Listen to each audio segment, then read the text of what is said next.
বেশ জাঁকিয়ে ঠান্ডা পড়েছে। আর যদি এই রকম সময়ে এই মাছের রেসিপিটি তৈরি হয় বাড়িতে, তাহলে তো কোনো কথাই নেই। বাঙালি সর্বদাই মাছ প্রিয়। বাঙালির হেসেলে মাছ এবং বাঙালির পাতে যদি মাছ থাকে তাহলে তো কোনো কথাই নেই, একদম জমে যায়। বন্ধুরা, আমি সাগরিকা, আমার চ্যানেলে সকলকে স্বাগত। আজকে দেখুন যেটা রান্না করব, অসাধারণ একটা ট্যাংরা মাছ, গোলসা ট্যাংরা, একদম জ্যান্ত। যখন নিয়েছিলাম তখন কিন্তু একেবারে জীবিতই ছিল, তারপরে কেটে ধুয়ে পরিষ্কার করে নিয়েছি। বাইরে খুব ঠান্ডা পড়েছে, তো এই জ্যান্ত মাছের ঝোলে কিন্তু তেমন একটা মশলাপাতির দরকার হয় না, এমনি সাধারণ ঝোল করব, খেতে কিন্তু দুর্দান্ত লাগবে। তার জন্য কিন্তু আমার ভিডিওটি দেখতে হবে এবং চ্যানেলের সাথে থাকতে হবে, স্কিপ করলে কিন্তু চলবে না। প্রথমে দিয়ে দিচ্ছি লবণ আর একটু হলুদ গুঁড়ো, কাশ্মীরি লঙ্কার গুঁড়ো,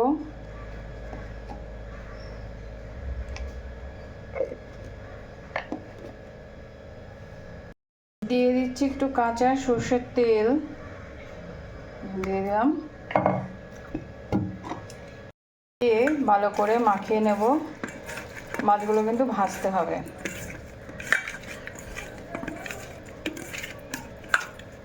একটু আপনাদের সাউন্ডের অসুবিধা হবে, কারণ কাজকর্ম চলছে, ভাবলাম বসে থাকলে হবে না, রেসিপিটা শেয়ার করতে দিই। মাঝে মাঝে মনে হয় যেন ইউটিউবটা ছেড়ে দিই, কিন্তু আমি জানি যে একদিন আপনাদের ভালোবাসা নোটাও পাবো, তো ওই জন্যই চেষ্টায় আছি ভালোবাসা পাওয়ার। দেখুন মাছে একদম লবণ হলুদ মাখিয়ে নিয়েছি, এবার মাছটাকে আমি রেস্টে রেখে দেবো। আচ্ছা, গ্যাসটা অন করে কড়াইটা বসিয়ে দিয়েছিলাম বন্ধুরা। এবার জাস্ট তেলটা গরম হওয়ার অপেক্ষা। এবার দেখুন তেল গরম হয়েছে, জাস্ট আমি এবারে একের পর এক কিন্তু মাছগুলো ছেড়ে দেবো।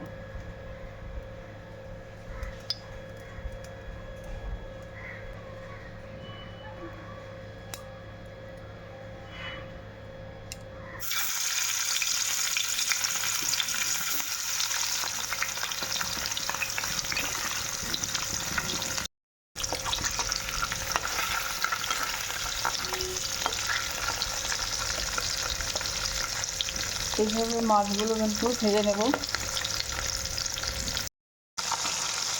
হালকা করে। জাস্ট মাছগুলো ভাজা হয়ে গেল। হালকা করেই ভাজবেন, বেশি কড়া করে ট্যাংরা মাছ ভাজবেন না, তাহলে শক্ত হয়ে যায়, মাছে কিন্তু টেস্ট থাকবে না। ঠিক আছে, ভেজে নিয়েছি, এবারে বাকি মাছগুলো ভেজে নিচ্ছি। এবারে দেখুন ফোড়নের জন্য দিচ্ছি তেজপাতা, শুকনো লঙ্কা আর জিরে।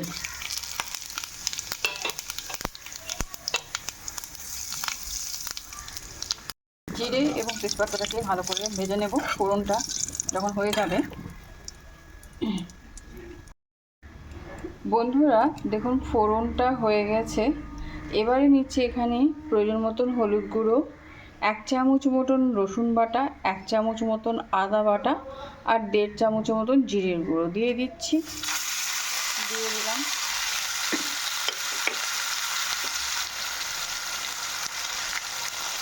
একটু কষিয়ে নেব।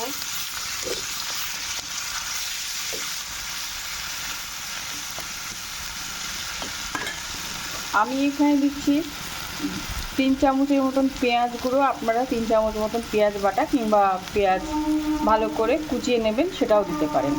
আর পেঁয়াজ যখন কুচিয়ে নেবেন তখন কিন্তু সেটা আগে দিয়ে তেলে ভেজে নেবেন। এটা কিন্তু আমি কাঁচা লঙ্কা ছেড়েই রান্না করব। এটা একটা কাঁচা লঙ্কা দিয়ে রান্না, এটা কোনো শুকনো লঙ্কার গুঁড়ো ব্যবহার করব না। মাছটা যখন ম্যারিনেট করেছিলাম তখন তো শুকনো লঙ্কার গুঁড়ো ব্যবহার করেছিলাম। আর এখন কিন্তু এই মশলাটাকে ভালো করে সুন্দর করে কষিয়ে নিচ্ছি, যতক্ষণ পর্যন্ত এর কাঁচা গন্ধ না চলে যায়। দারুণ হয়।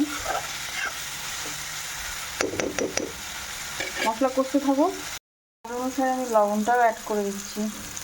লবণ কিন্তু আমি আগে দিইনি, এবার দিয়ে দিলাম। মশলার সঙ্গে ভালো করে কষাবো। আর লঙ্কা কিন্তু দিইনি, সেরা কাঁচা লঙ্কাগুলো ঝোলের মধ্যে দেবো।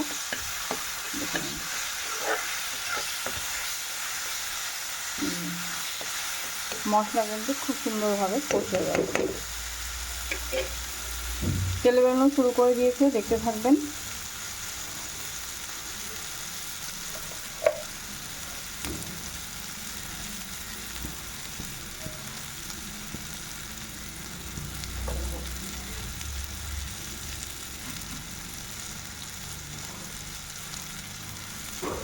একেবারে তেল বেরোতে শুরু করে দিয়েছে। এবার আমি 2 কাপের মতন একটু জল দেবো।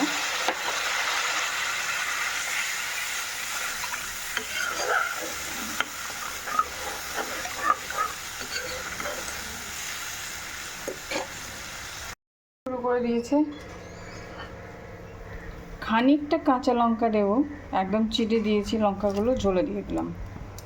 এবার ঝোলটা ফোটার অপেক্ষা, ঢাকা চাপা দিয়ে দিচ্ছি। একেবারে বলক উঠতে শুরু করে দিয়েছে।